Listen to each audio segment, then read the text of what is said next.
Hello friend, कैसे हैं आप सब। राधे राधे। आज हम बात करेंगे कर्म कैसे और कब अपना हिसाब लेने आता है। मनुष्य का भाग्य कब बनता है।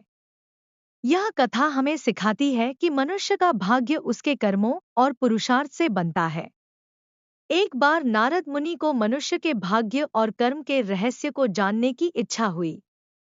वे बैकुंठ धाम पहुंचे और भगवान विष्णु के चरणों में प्रणाम कर बोले, हे प्रभु, मुझे यह जानने की जिज्ञासा है कि क्या मनुष्य का भाग्य पहले से लिखा होता है या वह अपने कर्मों से उसे बदल सकता है।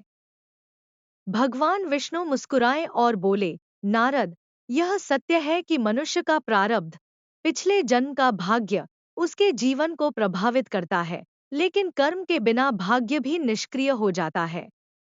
कर्म ही भाग्य का निर्माण करते हैं। मैं तुम्हें इसका उदाहरण देकर समझाता हूँ। यह कहकर भगवान विष्णु ने नारद मुनि को पृथ्वी पर एक गांव में जाने का आदेश दिया।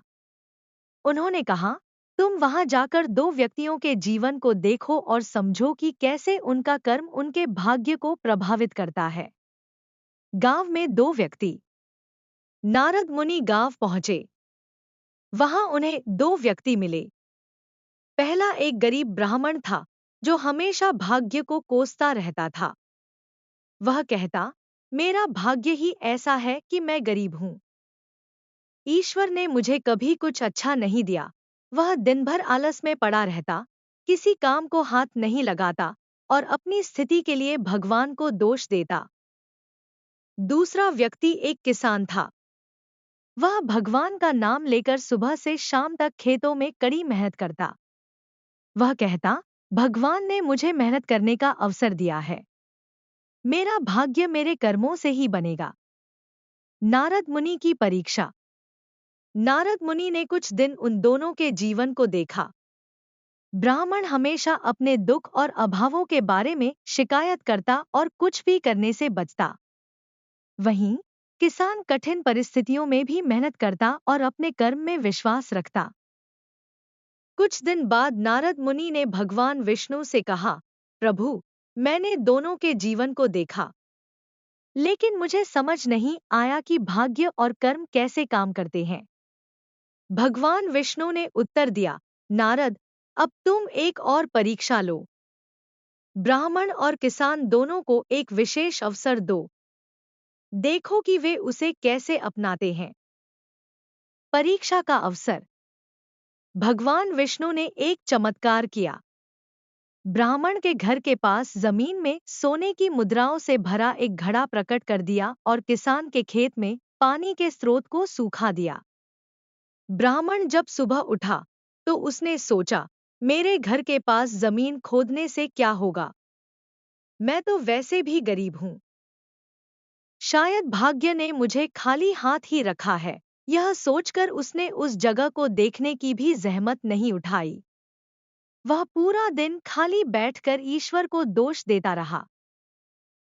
वहीं दूसरी ओर किसान ने जब देखा कि उसके खेत का पानी सूख गया है तो वह परेशान हुआ। उसने सोचा, अगर मैं मेहनत करूंगा तो कोई ना कोई उपाय जरूर मिलेगा। उसने अपने खेत में गहरी खुदाई शुरू कर दी ताकि पानी का स्रोत ढूंढ सके। खुदाई करते करते उसने वही घड़ा पाया जिसमें सोने की मुद्राएं थी। भगवान विष्णु ने मुस्कुराकर कहा, नारद, यह मनुष्य के कर्म का फल है। ब्राह्मण के पास घड़ा था, लेकिन उसने अपने आलस और नकारात्मक सोच के कारण उसे खो दिया। वहीं किसान ने अपने कर्म और सकारात्मक सोच से उस अवसर का लाभ उठा लिया। यही जीवन का नियम है। भाग्य अवसर देता है, लेकिन उसे कर्म से ही पाया जा सकता है। शिक्षा। इस कथा से यह शिक्षा मिलती है कि भाग्य और प्रारब्ध से अधिक महत्व कर्म का है। ईश्वर हर किसी को अवसर देता है, लेकिन उसे पहचानने और उसका लाभ उठाने के लिए पुरुषार्थ, मेहनत आवश्यक है। यदि हम आलस्य और नकारात्मकता में फंस जाएं, तो भाग्य के दिए हुए अवसर भी व्यर्थ हो जाते हैं।